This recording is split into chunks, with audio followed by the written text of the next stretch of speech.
اتخاذ الحرير في صناعة الوسادة، المخدات، مفارش الأسرة، الستائر وما إلى ذلك. هل هذا جائز؟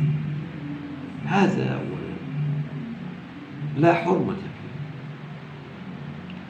ويرجع إلى عادات الناس وقدرات الناس.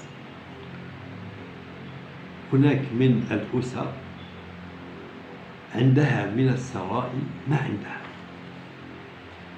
فإذا استعملت الحرير في الستائر أو في الوسائد أو في المفارش، هذا لا حرج فيه، لا مانع فيه، لا مانع فيه، لأن الحرير إنما حرم لبسه على الرجال دون النساء.